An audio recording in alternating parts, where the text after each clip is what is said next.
सिंधुदुर्गात प्रथमच बायपास शस्त्रक्रिया, हृदयरोग निदान व उपचार एकाच ठिकाणी. बायपास शस्त्रक्रिया मोफत, एंजिओग्राफी फक्त 5,000 रुपये, एंजिओप्लास्टी मोफत, हृदयाची सोनोग्राफी, ट्रेडमिल चाचणी, हृदयविकार तपासणी अशा अत्याधुनिक सुविधा. महात्मा फुले योजनेअंतर्गत बायपास व एंजिओप्लास्टी अगदी मोफत. कॅशलेस सेवा उपलब्ध.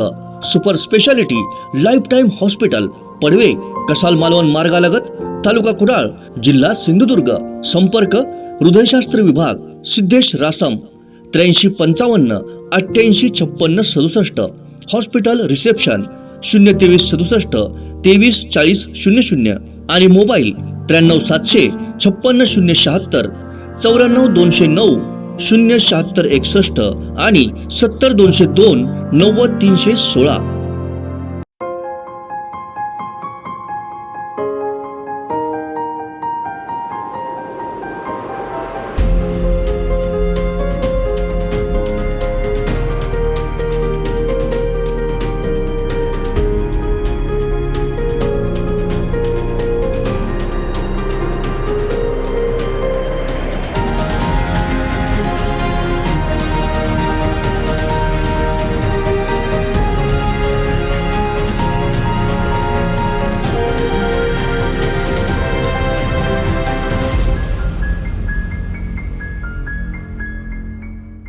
नमस्कार, मी भरत केसरकर, कोकण 7 लाईव्ह मध्ये स्वागत आहे. आज आपण चर्चा करणार आहोत डॉक्टर लाईव्हच्या विशेष या भागामध्ये. याचा विषय आहे SSPM हॉस्पिटलची सेवा कशी रुग्णांपर्यंत पोहोचली आहे. गेल्या 5 वर्षामध्ये हे हॉस्पिटल कोकणासह राज्यामध्ये नंबर 1 बनत चाललेलं आहे. आणि याच्यावेळी या हॉस्पिटलचं ओपनिंग 28 मे 2018 रोजी झालेलं होतं आणि 28 मेला 2023ला याला 5 वर्ष पूर्ण होणार आहेत. अतिशय अभूतपूर्व यश या हॉस्पिटलला पाहायला मिळतं. अनेक रुग्ण जे आहेत हे बरे होऊन घरी गेलेले आहेत. कोविड काळामध्ये याची जी सेवा आहे ही खरोखर तर एक अतिशय मोलाची सेवा हॉस्पिटलने दिलेली होती. आणि नवसंजीवनी हॉस्पिटल कोविड काळामध्ये ठरलेलं होतं. कौतुक फार झालेलं होतं. महाराष्ट्राचे उपमुख्यमंत्री देवेंद्र फडणवीसांनी पण हॉस्पिटलचं कौतुक केलं होतं. तर राणे कुटुंबियांना थँकफुल म्हणत असताना संपूर्ण जिल्हावासियांनी या हॉस्पिटलला अभूतपूर्व असं यश दिलं पाहायला मिळतं. आणि याच वेळी आपण ज्या चर्चा करणार आहोत या हॉस्पिटलची सेवा कशी आहे, लोकांना कसं हॉस्पिटल सेवा पुरवते आणि या संदर्भात आपल्या सोबत चर्चा करण्यासाठी आहेत प्रशासनाचे प्रमुख डॉक्टर अजितजी लांब. सर, खूप खूप स्वागत आहे तुमचं. आपण नवजात शिशु तज्ञ पण आहात आणि प्रशासन सांभाळता. सर, काय सांगाल, 5 वर्षाचा हा कालावधी आहे आणि 5 वर्षामध्ये या हॉस्पिटलने जी उत्तुंग भरारी घेतलेली आहे SSPM लाईफ टाइम हॉस्पिटलच्या बाबतीत, ही जी यश आहे आणि हे मिळालेलं यश आणि विशेषतः डॉक्टरांची टीम आणि यावर तुम्ही मात करून नंबर 1 बनलात, काय सांगाल या सगळ्या यशोगाथेबाबत? सगळ्यात महत्त्वाची गोष्ट म्हणजे एखादं हॉस्पिटल किंवा एक हॉस्पिटल जर चालवायचं म्हणलं तर 2 गोष्टीची सगळ्यात महत्त्वाची गरज लागते. ते म्हणजे तंत्र आणि यंत्र. तंत्र म्हणजे ते तंत्र माहीत असणारे जाणकार उच्च शिक्षित डॉक्टर्स असणे. तर सगळ्यात पहिले जे हॉस्पिटलचं आमचं मॅनेजमेंट आहे त्यांनी तशी डॉक्टर इथे उपलब्ध करून दिली गेल्या 5 वर्षामध्ये, की जिथे आपल्याकडे सगळ्यात पहिले न्यूरोसर्जरी ह्या आपल्या जिल्ह्यामध्ये ह्याच हॉस्पिटलमध्ये झाली. सगळ्यात पहिले आपल्याकडे अँजिओप्लास्टी ह्याच हॉस्पिटलमध्ये झाली. सगळ्यात पहिले आपल्याकडे बायपास ह्याच हॉस्पिटलमध्ये झालं. सगळ्यात पहिले पेडियाट्रिक सर्जरी ह्याच हॉस्पिटलमध्ये झाल्या. सगळ्यात पहिले युरो सर्जरीज ह्याच हॉस्पिटलमध्ये झाल्या. त्याच्यानंतर सगळ्यात पहिले आपल्याकडे जे ऑर्थ्रोस्कोपी वगैरे होतात त्या ह्याच हॉस्पिटलमध्ये झाल्या. त्याच्यानंतर न्यूओनेटल व्हेंटिलेशनसाठी एकदम म्हणजे चांगल्या प्रकारचे व्हेंटिलेटर सुद्धा ह्याच हॉस्पिटलमध्ये सगळ्यात पहिले अवेलेबल झाले. ही गोष्ट झाली म्हणजे तंत्र उपलब्ध करून दिले. हे सगळ्या गोष्टी चालवणारे आपल्याकडे डॉक्टर उपलब्ध झाले आणि ह्याच्यासोबत पाहिजे आपल्याकडे यंत्र असणे. तर आपल्याकडे कसं की 1 रूफ सेंटर आहे. एकाच छताखाली आपल्याकडे MRI, CT स्कॅन, मॅमोग्राफी असेल, 2D इको असेल, USG असेल, एक्सरे असेल, आर्टेरियल ब्लड गॅस ॲनालिसिस असेल किंवा एंजिओप्लास्टी असेल, एंजिओग्राफी असेल, ते 24 तास सेवा उपलब्ध आहे आणि ती एका छताखाली उपलब्ध आहे. म्हणजे रुग्ण आला तर रुग्णाला तुम्ही इकडे जाऊन दाखवून या, इथे जाऊन ही टेस्ट करून या, अशी धावपळ करायची गरज लागत नाही आणि रुग्ण पूर्णपणे इथे सगळ्या गोष्टी उपलब्ध असल्याने एकाच छताखाली बरा होऊन घरी जातो. तर हे हॉस्पिटलच्या यशापाठीमागचं हे मला मुख्य कारण वाटतं, सगळ्यात म्हणजे महत्वाचं कारण आहे. तुमची टीम, आता टीम बद्दल तुम्ही सांगितलं तज्ज्ञ डॉक्टर आहेत, हे तज्ज्ञ डॉक्टर काम करत असताना या लाईफटाईम हॉस्पिटलमध्ये जे MBBS चे काही विद्यार्थी आहेत, ते पण इथे शिक्षण घेत आहेत, त्याचं कॉम्बिनेशन कसं तुम्ही साधलं जातं किंवा त्या विद्यार्थ्यांची मदत घेतली जाते, काय नेमकं आहे याच्यामध्ये? आता हे आहे ते आपलं मेडिकल कॉलेज आहे, हे आपलं 150 सीटचं MBBSचं मेडिकल कॉलेज आहे. तर आत्ता आपली कॉलेजची आहे ती जी MBBSची बॅच आहे ती 3rd इयरला आहे. तर जेव्हा आपण MBBSच्या मुलांना पेशंट केअर किंवा रुग्णसेवेमध्ये उपलब्ध करून घेते, जेव्हा ते त्यांचं MBBS कंप्लीट करून इंटर्नशिप करतात तेव्हा, तर ती स्टेज आपल्या अजून मेडिकल कॉलेजची यायला आणण्यासाठी 1 वर्ष अजून बाकी आहे. मग त्याच्यानंतर ती MBBS जे फायनल इयर पास होतील त्याच्यानंतर ते त्या सेवेत उपलब्ध होतील. तर त्याच्यानंतरच आपण त्यांच्याकडून सेवा घेऊ शकतो. पण आता सध्या तरी MBBSची मुलं रुग्णसेवेमध्ये काही उपलब्ध नाही आहेत. आता सध्या त्यांना आपण शिक्षण देत आहोत, त्याच्यामुळे त्यांचा रुग्णसेवेशी सहजासहजी इतका डायरेक्ट संबंध नाही आहे. कोविड काळामध्ये तुम्ही अतिशय चांगलं काम केलं, तुमची टीम होती आणि हे सगळं करत असताना तुम्ही नंबर 1 होता कोविड. 2 वर्षामध्ये खरं तर कोविडने जगाला शिकवलं की कशी रुग्णसेवा दिली पाहिजे. तुमच्या मी पण स्वतः बघितलेलं आहे की कशा पद्धतीने तुम्ही सेवा देता. काय होती सेवा आणि तज्ज्ञ डॉक्टरांची टीम कशी कार्यरत होती?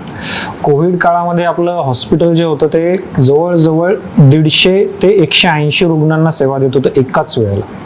तर त्याच्यामध्ये महत्त्वाचं म्हणजे आपल्याकडे फिजिशियन्स होते, ते 4 physicians round the clock available होते. त्याच्यानंतर इंटेन्सिव्हिस्ट 2 होते आणि ICU केअरचं आपल्याकडे 35 बेड्स अवेलेबल होते ICU केअरचे. तर त्याच्यामुळे आणि व्हेंटिलेटर्सची उपलब्धता, म्हणजे कोविड आला आणि आमच्याकडे व्हेंटिलेटर्स नाहीत अशी गोष्टच झाली नाही. आम्ही म्हणजे लगोलग जवळजवळ 20 ते 25 व्हेंटिलेटरची अवेलेबिलिटी करून घेतली कोविड काळामध्ये सुद्धा, कारण रुग्णांना व्हेंटिलेटर नाही आहे म्हणून इतर कुठे हलवायची पाळी येऊ नये, आपल्याकडे पूर्णतः सेवा भेटावी ह्या अनुषंगाने हे व्हेंटिलेटर्स असतील, मॉनिटर्स असतील, पुन्हा ऑक्सिजनची उपलब्ध असेल, त्या सगळ्या गोष्टी आम्ही मुबलक प्रमाणात उपलब्ध करून दिल्या आणि त्याच्यामुळेच आमच्या निष्णात डॉक्टरांना पण चांगल्या प्रकारे काम करता आलं आणि त्या गोष्टीमध्ये यश आलं.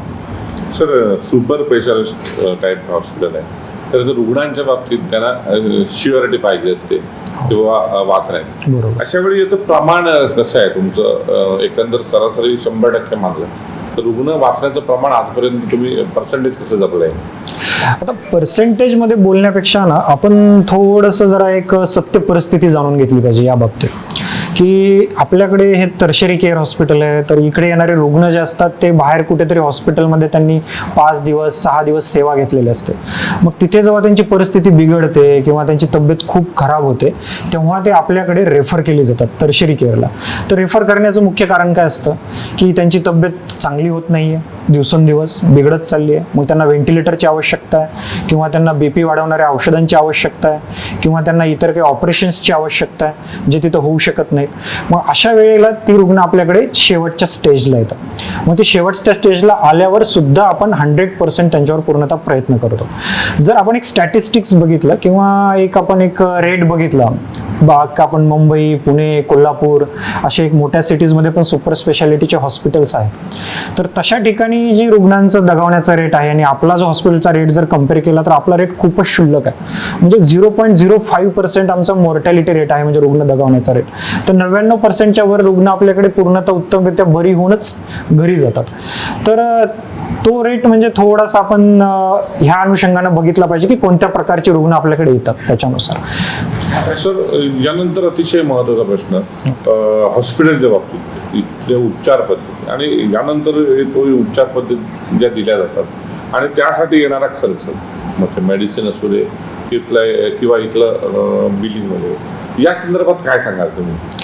आता मी ह्या हॉस्पिटलला जॉईन व्हायच्या आधी मी स्वतः खूप म्हणजे सुपर स्पेशालिटी हॉस्पिटलमध्ये काम केलेलं आहे, मुंबईला, कोल्हापूरला.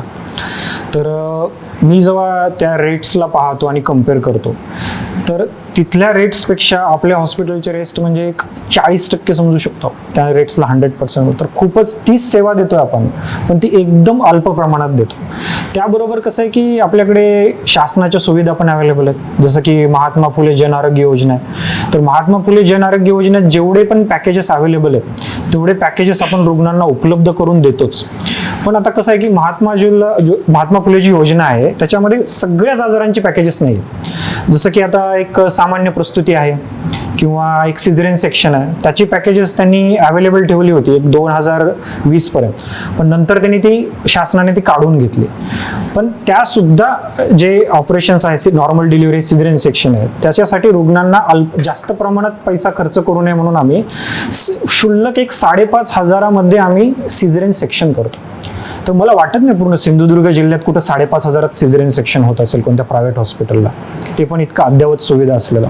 सामान्य प्रस्तुती जी आहे एक नॉर्मल डिलिव्हरी ती आम्ही 3,000 करतो, ती पण माझ्या मते वाटत नाही सिंधुदुर्गात कुठे होत असेल. तर इतकी आम्ही त्या रुग्णांना म्हणजे पॅकेज अवेलेबल नसलं तरी सुविधा अवेलेबल करून दिलेली आहे. तर त्याच्यामुळे असं मला वाटत नाही की इथे कुठे म्हणजे जास्त प्रमाणात कुठे आकारलं जातंय किंवा हे केलं जातंय. जिथे जिथे आम्हाला जाणीव होते की ह्या परिस्थितीचे रुग्ण जास्त आहेत, याचा भार जास्त वाटतोय, त्या ठिकाणी आम्ही एक छोटी छोटी पॅकेजेस अवेलेबल करून देतो. जसं की कॅटरॅक्ट आहे, एक ती सुविधा आपल्या महात्मा फुले जन आरोग्य योजनेत नाही आहे. तर मोतीबिंदू आजार हा किती म्हणजे सामान्य आहे, तुम्ही प्रत्येक गावात गेलात तरी एक 30-40 म्हाताऱ्या माणसांना मोतीबिंदू असतोच. मग ती सुद्धा सुविधा आपण ते मोतीबिंदूचं ऑपरेशन एक चांगल्या प्रकारची लेन्स टाकून आपण 5,500 मोतीबिंदूचं ट्रीटमेंट देतो. ते सुद्धा मला वाटत नाही कुठं प्रायव्हेट हॉस्पिटलमध्ये किंवा कुठेही इतर ठिकाणी होत नसेल. म्हणजे ज्याचे पॅकेजेस अवेलेबल नाहीत ते पण आपण आपल्या कमीत कमी दरात, की हॉस्पिटललाही तोटा होणार नाही आणि रुग्णांना पण लाभ भेटेल अशा प्रकारे आपण त्याची पॅकेजेस तयार करून रुग्णाला जितका लाभ जास्त देता येईल, रुग्णसेवा जितकी जास्त होईल तसा आम्ही प्रयत्न करतो. अतिशय महत्वाचा मुद्दा राम सरांनी सांगितला की फक्त 5,000 सिझरिंग जे आहे हे सिझर केलं जातं आणि हे इथे उपलब्ध आहे. खरं तर लोकांना भीती वाटत असते इथे काय रेट असतील, वैद्यकीय उपचाराच्या पद्धती कशा असतील तर कशा असतील. निश्चित कोकण 7 लाईव्हच्या दर्शकांना मी सांगू इच्छितो आणि जो मी हायलाईट मुद्दा करतोय, फक्त 5,000 इथे ज्या डिलिव्हरीसाठी पेशंट असतात तर तिथे सिझरची पद्धत उपलब्ध आहे. आणि याच मुद्दा घेऊन जातो सर, हे जे दर आहेत हे माफक दर आहेत. खरं तर राणे साहेबांनी हॉस्पिटल सुरू केलं, त्यांच्या मनामध्ये राणे कुटुंबियाच्या मनामध्ये पण एक धारणा होती मी कोकणातला आहे, कोकणाने मला भरभरून दिले आणि अशा वेळी माझ्या जनतेसाठी काहीतरी मी केलं पाहिजे या भावनेतून तुम्ही हे सगळं केलेलं. एक मुद्दा येतोय, हाच मुद्दा जो 6,000 तुम्ही सिझर करताय, 5,000 6,000 तुम्ही महत्वाचं असं इंजेक्शन जे आपण केमोचा मानला जातो, केमो सिस्टीम पण तुमच्याकडे उपलब्ध आहेत. काय सुविधा आहेत कॅन्सरच्या रुग्णांसाठी आणि त्या कशा उपयुक्त आहेत आणि कमी दरामध्ये आहेत? आपल्याकडे आपण ऑन्को सर्जरी करतो, म्हणजे कोणतंही कॅन्सर असेल, कॅन्सरची गाठ असेल तर ती आपल्याला काढावी लागते. पण गाठ काढली म्हणजे कॅन्सरचं पूर्णपणे ट्रीटमेंट झाली किंवा पूर्णपणे त्याचा उपचार संपले असं नसतं. की ते कॅन्सरची गाठ काढल्यानंतर रुग्णांना एक किमोथेरपी नावाच्या औषधांची गरज लागते, की ती औषधं त्यांना रेग्युलर काही सायकलने आपल्याला द्यावी लागतात. तर याच्यामध्ये ते औषधं खूप महागडी असतात, की जशी की आता ते किमोथेरपीची आपण आहेत ती पॅकेजेस आहेत, ती महात्मा फुले जन आरोग्य योजनेत अवेलेबल आहेत. त्या योजनेतून आम्ही पॅकेजेस रुग्णांना अवेलेबल केलेली आहेत. पुन्हा काही पॅकेजेस अवेलेबल नाहीत त्यांची औषधं पण आम्ही एकदम माफक दरात ठेवली आहेत आमच्याकडे. की जसं की एखादं औषध आहे किमोथेरपीचं, मध्येच एक आमच्याकडे एक पेशंट आला होता, तो मुंबईला किमोथेरपी घेत होता. तर त्या मुंबईला त्याला किमोथेरपीच्या त्या औषधाची प्राइस तिथे 6,000 होते आणि तो जेव्हा आमच्याकडे आला तेव्हा आमच्या फार्मसीतून ते आम्ही त्याला 2,000 रुपयामध्ये अवेलेबल केलं. की वरचं काही ते असतं मार्जिन वगैरे ते आम्ही काही न घेता रुग्णांना जेवढी आपली सुविधा द्यायला पाहिजे तेवढा आमचा हेतू असतो. म्हणून या सगळ्या प्रकारचे औषध एकदम माफक दरात आपण रुग्णांना अवेलेबल करतोय. मोठ्या सिटीला जर कम्पेअर केलं तर 6,000 कुठे 2,000 कुठे, म्हणजे ते एक म्हणू शकतो की एक 40% ते 50% दरामध्ये आपण अवेलेबल करतो त्यांना, अतिशय कमी दरात. सर, हा मुद्दा घेत असताना महत्वाचा प्रश्न आहे की औषधाच्या बाबतीत क्वालिटी महत्वाची असते, त्यामध्ये ब्रँड जो असतो हा ब्रँड जपावा लागतो. कारण आज बाजारामध्ये काही प्रमाणात भेसळ पण आपल्याला पाहायला मिळते. अशा वेळी तुम्ही ब्रँड कसा जपता, जी क्वालिटीची दर्जेदार औषध आहेत, काय कंपन्यांची तुम्ही औषध देता आणि ब्रँड कसं जपताय? आता हा खूप महत्वाचा मुद्दा, कारण औषध आणि फार्मा कंपनी हा खूप मोठा बिझनेस आहे तर याच्यामध्ये काय होतं ना की भरपूरदा अडल्टरेट औषध असण्याची खूप जास्त गरज असते. त्याच्यासाठी एक चांगल्या ब्रँडचं आणि एक चांगलं औषध आपण रुग्णांना देणं खूप गरजेचं असतं. तुम्ही कधी न्यूजपेपर उघडता किंवा वाचता, त्याच्यात तुम्ही वाचत असाल की औषधाची रिॲक्शन झाली किंवा एक खोकल्याच्या औषधाने बाळाला रिॲक्शन झाली, अशा छोट्या छोट्या गोष्टी रिॲक्शन होऊन रुग्ण दगावला, अशा प्रकारच्या गोष्टी असतो. तर तशा गोष्टी होऊ नयेत ही सगळ्यात महत्त्वाचा मुद्दा आहे. तशा गोष्टी का होणार नाहीत, तर आपल्याला तशी औषधं सिलेक्ट करावी लागतील, अशा ब्रँडची औषधं सिलेक्ट करावी लागतील की त्याचा डोस 250 mg आहे, तर त्या गोळीमध्ये तो तेवढाच डोस असायला हवा. तो तेवढा डोस नसेल किंवा अधिक असेल तर रिॲक्शन होणार, आणि कमी डोस असेल तर रुग्ण बराच नाही होणार. की जसं एखादा समजा रुग्ण आहे, त्याला पूर्णपणे आजार आहे आणि त्याला आपण अँटीबायोटिक्स देतोय, त्या अँटीबायोटिक्सचा डोस त्या इंजेक्शनमध्ये तेवढा अवेलेबलच नाही आहे, तर ते अँटीबायोटिक्स देऊन पण तो रुग्ण आपला बराच होणार नाही. डॉक्टर पण परेशान होणार की मी अँटीबायोटिक्स देतो पण रुग्ण बरा का होत नाही. अशा वेळेला जी चांगल्या क्वालिटीचे ब्रँड्स असतात, जसं की सिप्ला आहे, मॅनकाइंड आहे, अशाच कंपन्यांची आम्ही चांगली उत्तम दर्जाची औषधे तो उपलब्ध ठेवतो की ज्याने रुग्णांना पण श्युअरिटी राहील 100%, डॉक्टरांना श्युअरिटी राहील 100%, आणि त्या औषधाचा पूर्ण इफेक्टने रुग्ण पण लवकर बरा होईल. ह्या पाठीमागचा हा हेतू आहे.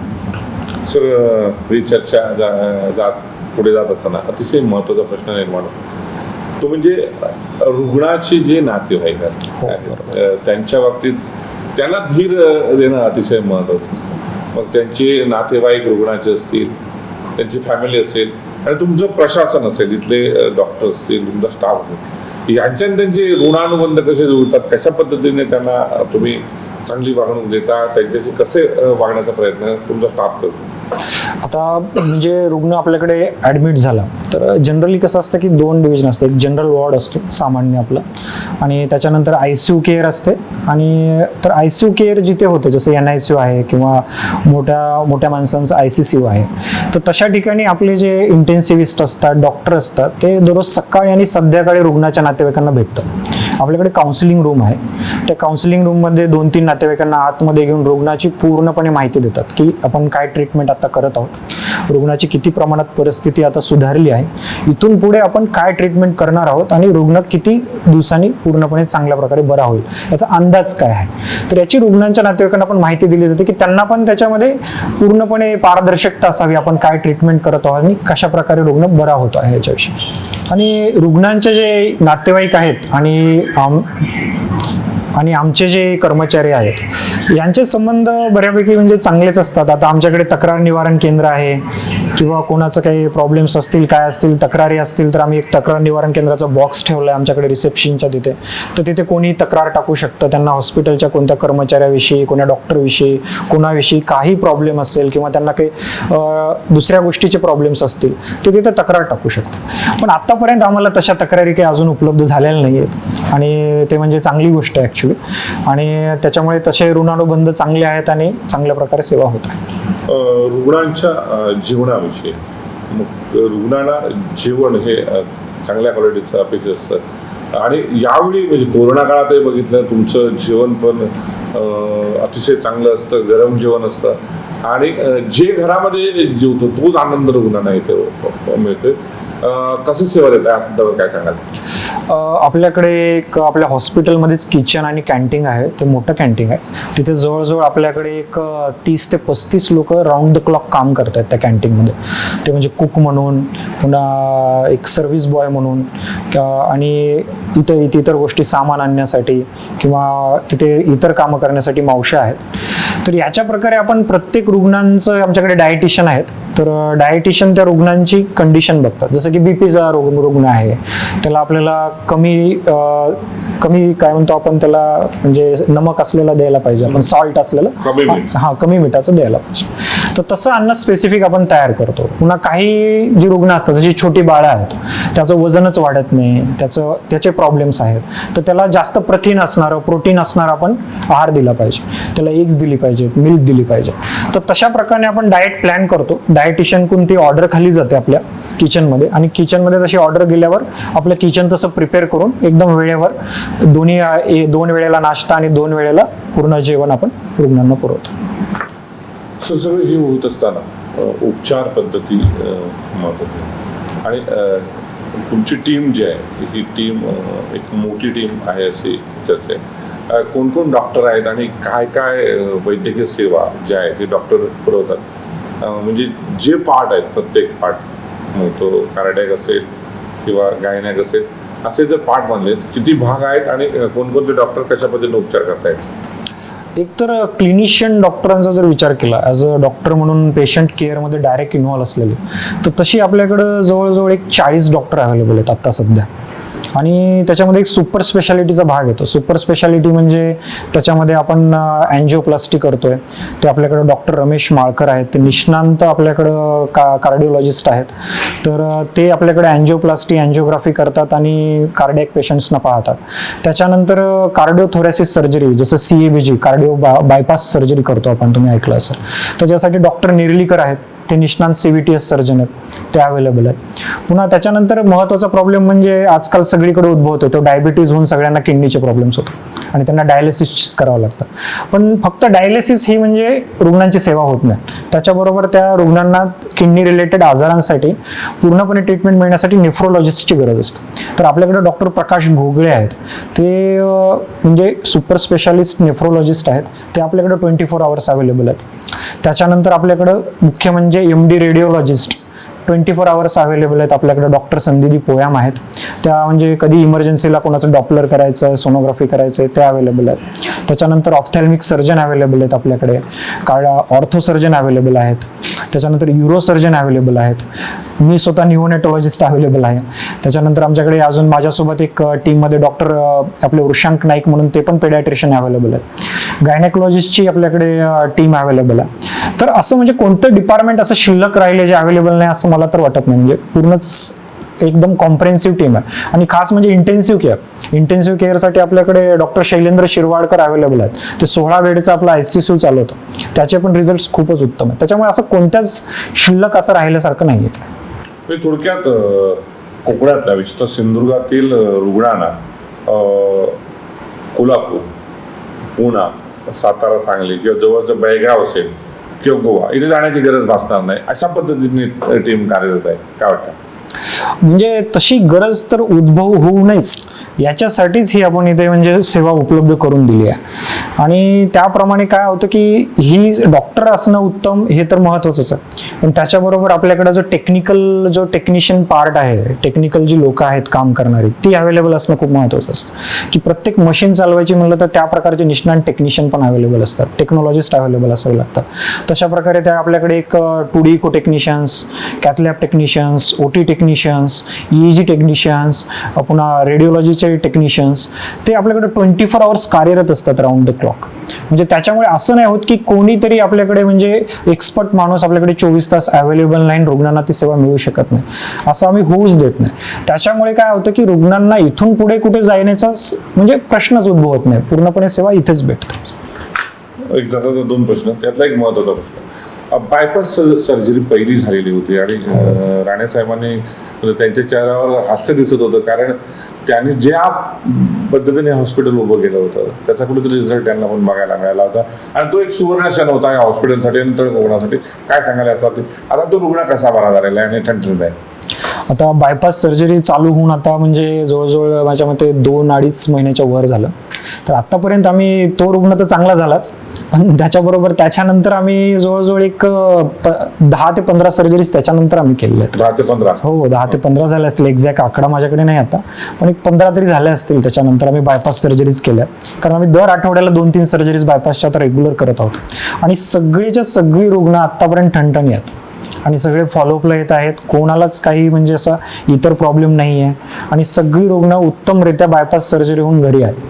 त्याच्यामुळे असं कोण रुग्ण दगावला बायपास सर्जरी करून असा तर प्रश्नच उद्भवत नाही आणि रिझल्ट्स खूप चांगले आहेत त्याचे. आणि याच्यामुळे काय होतं ना की पहिले काय व्हायचं की इथे आपल्याकडे अँजिओप्लास्टी व्हायची, मग बायपास सर्जरीसाठी रुग्णाला दुसऱ्या गावी जावं लागायचं किंवा मोठ्या ठिकाणी जावं लागायचं.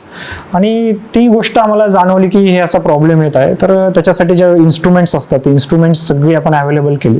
ती इन्स्ट्रुमेंट्स म्हणजे खूपच उच्च दर्जाचे असतात, ती इम्पोर्ट करावी लागतात.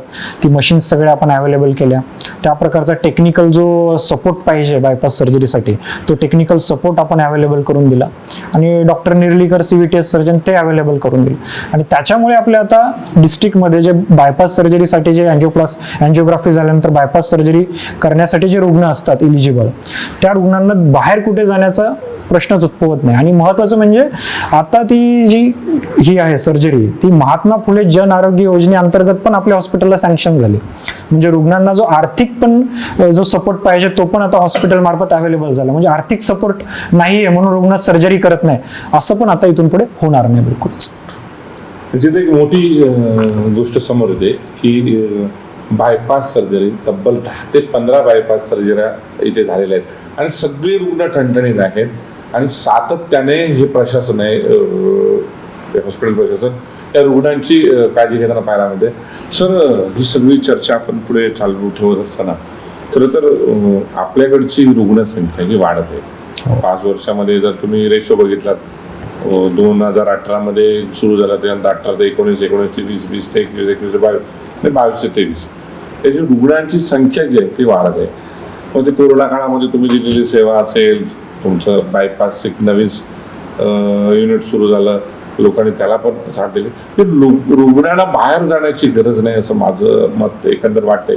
कोल्हापूर रत्नागिरीच्या बाबतीत ही रुग्ण जे आहेत ती हे कशी पसंती देतात, काय सांगायला संदर्भात? म्हणजे आता आपल्याला वाटतं की आपलं हॉस्पिटल सिंधुदुर्गमध्येच आहे, तर त्याच्यामुळे आपल्याकडे मुख्यतः रुग्ण सिंधुदुर्गचेच येतील. ते खरं आहे, मुख्यतः रुग्ण आपल्या सिंधुदुर्ग जिल्ह्याचेच असतात. पण त्याच्याबरोबर अजून एक गोष्ट अशी आहे की आमच्याकडे रुग्ण खास करून रत्नागिरी जिल्ह्यातून खूप सारे येतात आणि इव्हन कोल्हापूरमधून सुद्धा येतात. तर कोल्हापूरचा जो भाग आहे त्या तिथल्या रुग्णांची सुद्धा पसंती आम्हाला आहे. तर आमचं जर असं स्टॅटिस्टिक्स बघितले आम्ही मागच्या काही वर्षाचे, तर दिवसेंदिवस जे रत्नागिरीहून येत आहेत रुग्ण, राजापूर साईड असेल, त्याच्यातील पलीकडे असेल, पुन्हा इकडे चंदगड आपला तालुका असेल कोल्हापूरचा, वैभववाडीच्या वरचा जो एरिया असेल गगनबावडा वगैरे, तो कोल्हापूरचा संलग्न एरिया आहे, तर तिथून सुद्धा रुग्णाची संख्या भरपूर येत आहे.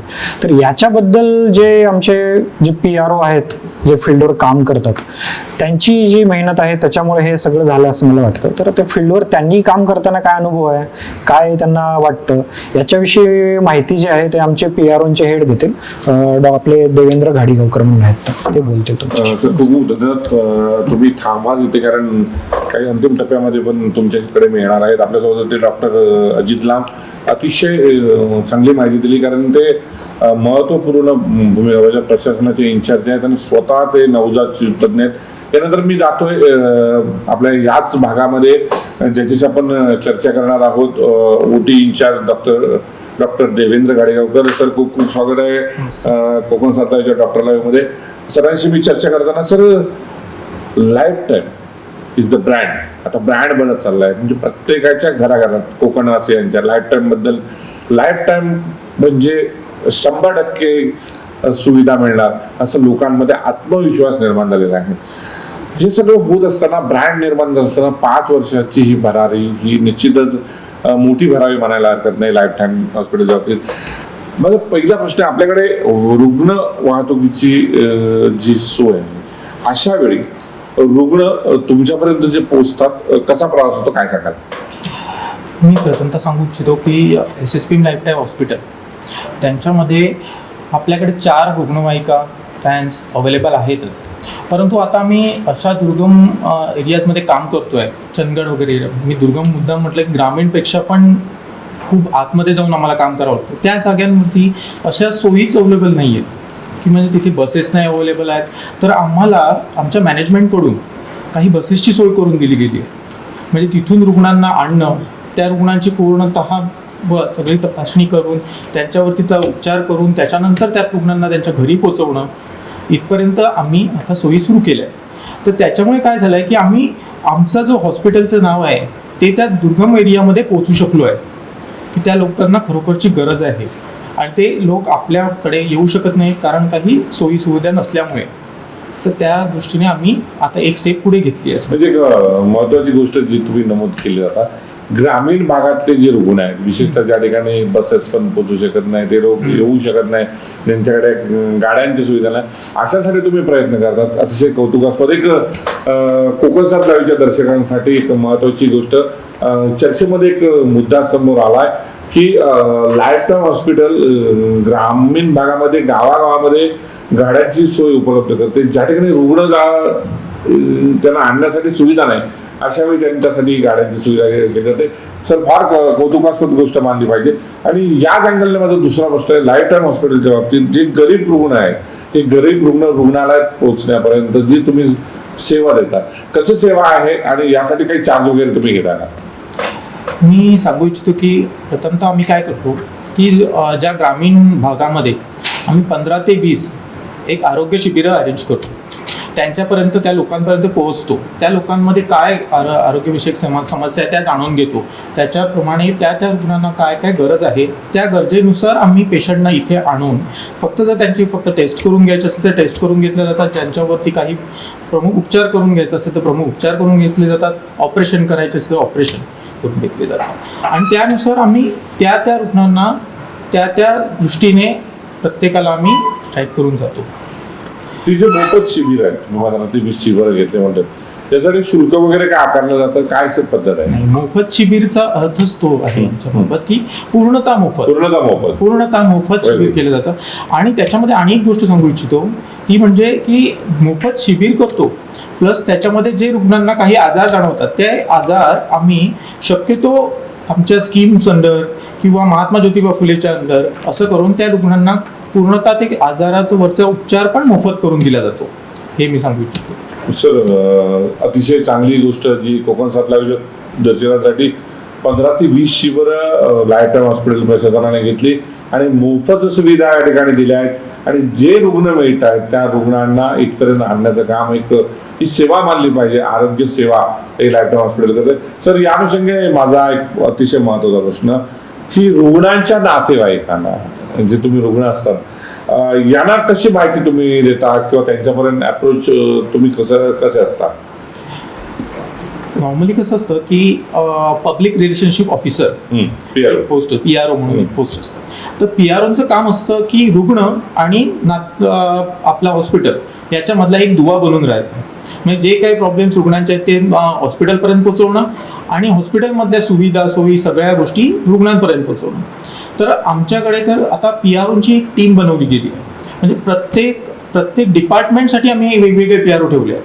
त्यांचे वेगवेगळे नंबर दिलेले आहेत, सगळ्याकडे प्रोव्हाइड केलेले आहेत नंबर, की जेणेकरून कुठच्याही रुग्णाला कोणताही जर प्रश्न असेल, काही प्रश्न असेल तरी ते त्यांच्याशी PROशी बोलून त्या प्रश्नाची उत्तर मिळू शकतात. आपल्याकडच्या ज्या काही सोयी सुविधा आपल्याला माहीत नसतील त्या त्यांच्याकडून माहीत करून घेतल्या जातात. त्यांचे जे काही प्रॉब्लेम्स आहेत, आता काही जण तर लिटरली म्हणजे PROना डायरेक्टली एक्सरेज पाठवतात आणि त्याच्यावरून आमच्याकडे एक्सरे देतात. आमचे तज्ज्ञ डॉक्टर त्याच्यावरती रिप्लाय देऊन त्याच्यानुसार पेशंट ॲडमिट कसं केले जातात, कसे आणले जातात हे सगळे पुढेच ठरवतात. पण PRO हा माणूस असा आहे की जो प्रत्येक गोष्टीची त्या पेशंटला लागणाऱ्या प्रत्येक गोष्टीचं सोय कशी होईल हे करून देतो.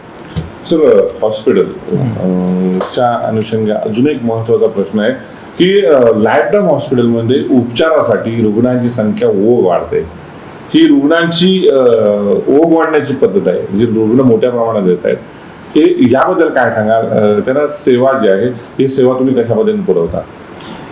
आता सांगायचं म्हणजे आता एक ग्रामीण भागाला आपण एक टार्गेट केलं तर ग्रामीण भागांमध्ये असे प्रॉब्लेम्स आहेत. मी आता जो स्वतः फील्ड वर्कला जातो तिथे प्रॉब्लेम्स असतात की पेशंटला समजा ऑपरेशनसाठी आणलं पण फक्त ऑपरेशनसाठी आणून त्याचा उपयोग पुढे होत नाही. त्याच्यानंतरची पोस्ट ऑपरेटिव्ह त्याची ट्रीटमेंट म्हणजे त्याची ड्रेसिंग म्हणा, त्याचे टाके काढणं, त्याच्यानंतरच्या काही ज्या मेडिसिन असतील त्या त्यांना पुरवणं, या गोष्टी परत त्यांच्याकडे पुरवल्या जात नाहीत. तर आमच्या हॉस्पिटलतर्फे आम्ही त्यांना अशा सोयी देतो की ज्या वेळेला पेशंट ऑपरेशन किंवा कुठची ट्रीटमेंट घेऊन तो पेशंट परत गेल्यानंतर त्यांच्याशी PRO आमचे कॉन्टॅक्टमध्ये असतात की बाबा 6व्या दिवशी त्यांचं कसं आहे, ड्रेसिंग काय आहे. मग आम्ही तिथे जाऊन मोफत ड्रेसिंग करून दिले जाते. आमचे तज्ज्ञ डॉक्टर्स तिथे जातात आणि तिथे मोफत ड्रेसिंग करून दिले जातात. ज्यांचे जे टाके काढायचे ते टाके काढले जातात. त्यांना काही पोस्ट ऑपरेटिव्ह मेडिसिन्स असतील ते मेडिसिन तिथे प्रिस्क्राईब केले जातात. म्हणजे आम्ही नुसतं पेशंटला आणून तिथेच सोडून देत नाही. उपचारानंतर त्याचे रिप्लाय कसे आहेत, काय आहेत हे सगळे बघून पण त्याच्यामध्ये पुढे एक पाऊल घेतलं जातं. शेजारचा जिल्हा रत्नागिरी, इथले रुग्ण वाढत आहेत, रेशो वाढत आहेत, येस काय सांगा? सर पहिल्यांदा सांगायचं म्हणजे मी स्वतः तिथे राजापूर, रत्नागिरी या जिल्ह्यांमध्ये जेव्हा पहिल्यांदा फिरलो, फील्डवर्कसाठी फिरलो, त्यावेळेला म्हणजे असं होतं की तिथे सोयी नाही आहेत असं नाही, पण ज्या सोयी फक्त नुसते उपचार करून थांबवल्या जातात त्याच्या पुढच्या सोयी आम्ही देऊ केल्या. त्याच्यामुळे काय झालं की पेशंटचा आमच्याबद्दलचा विश्वास आणि वाढत चाललाय. आता आम्हाला असं असतं की आम्हाला तिथून डायरेक्टली फोन येतात की बाबा आमच्या भागामध्ये असे पेशंट आहेत, हे पेशंट ऑलरेडी झालेले उपचार झालेले पेशंट आम्हाला सांगतात असे पेशंट आहे, सर तुम्ही कधी येणार आहात, तुमच्याकडून आम्ही आमचे पेशंट तुमच्याकडे पाठवतो यासाठी. या दृष्टीचे फोन आता आम्हाला यायला. आता दुसरं महत्त्वाचं म्हणजे तुम्ही चंदगड एरिया असा आहे की तो दुर्गम आहे, परंतु त्याच्याबरोबर आणि एक गोष्ट आहे की त्याच्या जवळ एक 20 ते 30 किलोमीटरच्या अंतरावर बेळगाव सारखं मोठं शहर आहे आणि जिथे केली सारखं मोठं हॉस्पिटल आहे.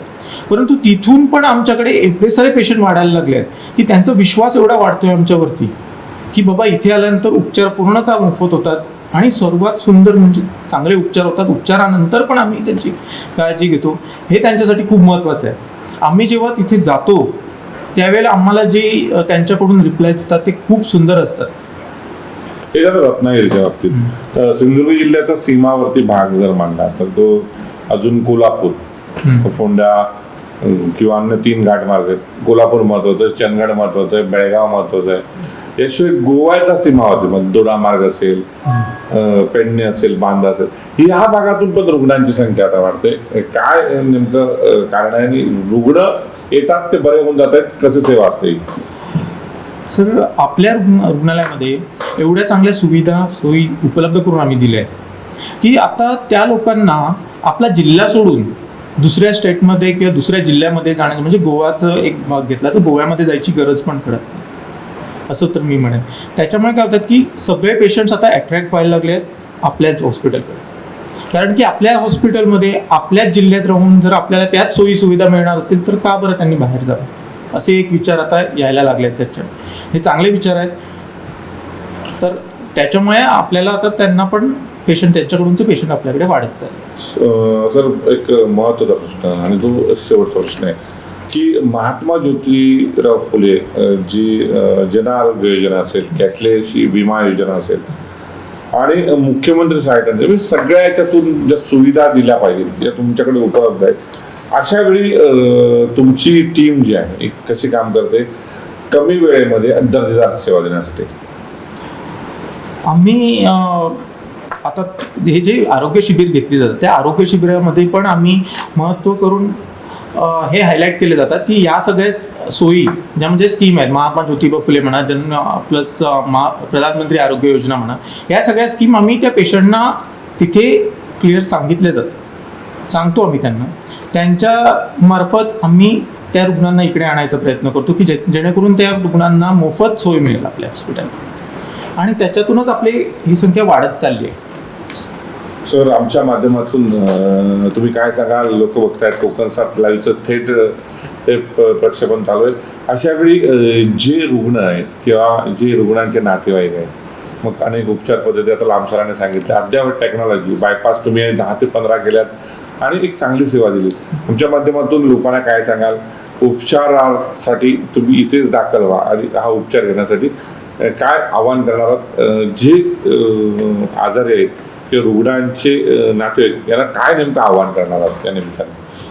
मी तुमच्या चॅनलच्या या प्रोग्रामच्या निमित्ताने एवढंच सांगू इच्छितो की आमच्या हॉस्पिटल संदर्भात ज्या काही चर्चा होतात, खूप काही चर्चा आमच्या कानावर पण येतात, म्हणजे आम्ही फील्ड वर्क करतो त्यावेळेला, तर त्या चर्चामधून जर त्या चर्चा बाजूला ठेवून जर तुम्ही विचार केलात तर मला असं वाटतं की त्याच्यातून त्या खरोखर गरज असलेल्या पेशंट्सना त्यांचा फायदा होऊन जाईल, जे ह्या चर्चांना डोक्यात ठेवून बाहेर जातात, दुसऱ्या हॉस्पिटल्समध्ये जातात किंवा बाहेरच्या आपल्या तालुक्यांमध्ये दुसरीकडे उपचार घेतात. त्यांना माझी एवढीच विनंती आहे की त्यांनी पूर्णतः विचार करून आपल्या हॉस्पिटलमध्ये होणाऱ्या सगळ्या सोयी सुविधांचा लाभ घ्यावा. या सगळ्या सुविधा तुम्ही देता, अतिशय चांगल्या सुविधा आहेत, रुग्णांना परवडणार आहेत, रुग्णांचे नातेवाईक सॅटिस्फाईड आहेत. तर अशा वेळी समज आणि गैरसमज जे निर्माण होतं, खरं तर तुम्ही जी घेतलेली भराई आहे ती वाखाणण्याजोगी आहे. काय सांगाल एवढ्या वर्षाच्या काळामध्ये रुग्णाने आणि त्याच्या नातेवाईकांनी लोकांनी कसं तुम्हाला भरभरून दिलं आणि भविष्यात कशा पद्धतीने सेवा देण्यासाठी तुम्ही सज्ज आहात? आता सगळ्यात महत्त्वाचं म्हणजे इथलचे जे रुग्ण आहे त्या रुग्णाने जिथे सेवा घेतली आमच्याकडे, मी त्यांचा आभारी आहे. म्हणजे त्यांनी आम्हाला एक संधी उपलब्ध करून दिली त्यांची सेवा करण्यासाठी. कारण हे हॉस्पिटलचं आणि हॉस्पिटलमधल्या डॉक्टरांचं आणि ह्याचं कार्यच ते आहे की रुग्णांना इथे सेवा देणं. तर महत्त्वाचं म्हणजे सांगण्याचा भाग आहे की आता सगळ्या जिल्ह्यामध्ये आमची सेवा इथे इतक्या कॉम्प्रेहेन्सिव्हरित्या हेल्थ केअर अवेलेबल आहे, हे आता सगळ्या लोकांपर्यंत पोहोचतं हळूहळू. याच्यामध्ये खास म्हणजे आमची मार्केटिंगची टीम, PRO असतील, मार्केटिंग टीम असेल किंवा जे काम करणारे लोक आहेत फील्डवर, त्यांचं पण खूप म्हणजे त्याच्यामध्ये श्रेय आहे की ती तितक्या लोकांपर्यंत पोहोचली. पुन्हा त्याच्यानंतर आमचे डॉक्टर्स आहेत, ते डॉक्टर्स पण आजूबाजूच्या लोकांना म्हणजे डॉक्टर्सना भेटून आमच्याकडे काय सुविधा अवेलेबल आहे ते माहिती करून दिले. आणि महत्त्वाचं म्हणजे जे गरज असते की आता समजा एक बाहेर डॉक्टर काम करतात इतर तालुक्यामध्ये इकडे आजूबाजूला, तर त्यांना कसं असतं की एक मोठा हॉस्पिटलचा सपोर्ट अवेलेबल हवा असतो की त्यांच्याकडे एक रुग्ण आला आणि त्या रुग्णाला अचानक काय झालं तर त्यांना पटकन तो रुग्ण कुठेतरी दूर 3 तास 3.5 तास दूर पोहोचवण्यामध्ये खूप कठीण जातं, रुग्ण आतमध्ये दबावची शक्यता असते. तर तो सपोर्ट आम्ही त्यांना अवेलेबल करून दिला इथल्या जिल्ह्यातल्या सगळ्या डॉक्टरांना की तुमच्याकडे कोणी पेशंट बॅड झाला काय झाला तर we are here to treat that patient, म्हणजे आम्ही पूर्णपणे सक्षम आहोत. ते उपलब्ध करू दिल्यामुळे सगळ्यांचा आमच्यावर विश्वास झाला. आणि त्याचं तुम्ही बघा, तुम्ही एक सावंतवाडी जसं की आपला एक तालुका आहे तो गोव्याच्या जवळ आहे, तर पहिले काय व्हायचं की सावंतवाडीचे रुग्ण गोव्याला जायचे, पण आता म्हणजे तसं होत नाही. माझ्याकडे NICU ला सावंतवाडीहून रुग्ण माझ्याकडे येतात. तर ही चेंज झाला, हा 2-3 वर्षामध्ये हा चेंज झाला, कारण त्यांना आमच्यावर विश्वास तयार झाला की इकडे पाठवलं तर रुग्ण परत कुठे जाणार नाही, तिथे बरा होऊनच घरी जाणार. तर तो विश्वास डॉक्टरांच्या मनात, रुग्णांच्या मनात तो फील्डपर्यंत पोहोचला. त्याच्यामुळे आता आम्ही ही एवढी अतुंग भरारी घेऊ शकलो असं मला वाटतं. थँकफुल तर दिले पाहिजे लोकांना, आणि कारण 5 वर्षामध्ये तुमची भरारी पुढे जात लोकांनी तुम्हाला ऍक्सेप्ट केलेला आहे. लोकांना आता विश्वास बसायला लागलाय की लाईफ टाईम हॉस्पिटलमध्ये गेल्यानंतर माझा रुग्ण बरा होणार, जो रुग्णाला वाटतोय मी तो रुग्ण बरा होणार. आणि अशा वेळी हा आत्मविश्वास निर्माण आता होतोय लोकांमध्ये. अशा वेळी लोकांना थँकफुल कसं देणार हा माझा शेवटचा प्रश्न. मी तर सगळ्याच सिंधुदुर्ग वासियांचा आभारी आहे की त्यांनी आम्हाला ही सेवा करण्याची संधी उपलब्ध करून दिली आहे, आणि त्यांनी आम्हाला सेवा करण्याची अशी भरभरून संधी उपलब्ध करून द्यावी, आणि आम्ही त्यांची सेवा करण्यासाठी तत्पर आहोत असं मला त्यांना एवढं म्हणून मला त्यांना म्हणजे आभार व्यक्त करायचे आहे. लांबसर खूप खूप धन्यवाद. कोकण साथ लाईव्हच्या डॉक्टर लाईव्ह मध्ये तुम्ही सहभागी झाल्याबद्दल. आपल्यासोबत होते डॉक्टर अजित लांब, जे प्रशासनाचे प्रमुख आहेत. आजच्या डॉक्टर लाईव्हचा विषय होता की लाईफ टाईम हॉस्पिटल, आणि त्यांनी 5 वर्षामध्ये घेतले उत्तुंग भरारी. तर हे हॉस्पिटल जेव्हा सुरू झालं तेव्हा लोकांच्या मनामध्ये काही शंका कुशंका होत्या, मात्र 5 वर्षामध्ये या हॉस्पिटलने गगन भरारी घेत एक मोठं यश जे आहे यश संपादन केलेलं पाहायला मिळतं. धन्यवाद सर. आपल्यासोबत होते डॉक्टर देवेंद्र घाडेगावकर आणि पहिल्या सत्रामध्ये डॉक्टर अजित लांब, या दोघांचं खूप खूप धन्यवाद. शेवटच्या टप्प्यामध्ये जाताना आपण चर्चा केली डॉक्टर लाईव्हमध्ये की कशा पद्धतीने लाईफ टाईम हॉस्पिटल हे गेली 5 वर्ष सातत्याने रुग्णांसाठी झटत आहे. अतिशय 5 वर्षाच्या कालावधीत या हॉस्पिटलने उत्तुंग भरारी घेतलेली पाहायला मिळते. निश्चितच रुग्णांची संख्या आहे ही, त्याचा आलेख वाढतोय, आणि अतिशय चांगल्या पद्धतीने सेवा देण्याचं काम लाईफ टाईम हॉस्पिटलच्या वतीने केलं जातं. निश्चितच तुम्ही हा जर एपिसोड बघत असाल तर हे हॉस्पिटल कसं सुसज्ज आहे, डॉक्टर कसे अद्ययावत डॉक्टर आहेत, अद्ययावत यंत्रणा कशा वापरल्या जातात हे तुमच्या लक्षातच आलं असेल. त्यामुळे निश्चितच तुम्ही अफवांवर विश्वास ठेवू नका. जे काय आहे हे प्रत्यक्षात तुम्ही हॉस्पिटलला भेट द्या, इथल्या उपचार पद्धती जाणून घ्या. निश्चितच जे कोण आजारी पडत असतील, रुग्ण असतील की रुग्णांच्या नातेवाईकांना, मी या निमित्ताने सांगेन तुम्ही लाईफ टाईम हॉस्पिटलमध्ये या, इथे उपचार घ्या आणि नंतरच तुमचं मत बनवा. त्यामुळे पुन्हा एकदा मी आवाहन करेन की जिल्ह्यातलं हे नामवंत हॉस्पिटल लाईफ टाईम हॉस्पिटल हे निश्चितच दर्जेदार आहे, आणि इथे दर्जेदार सेवा पुरवल्या जातात. मी इथेच थांबतोय. तुम्ही बघत राहा फक्त कोकण साथ लाईव्ह. धन्यवाद.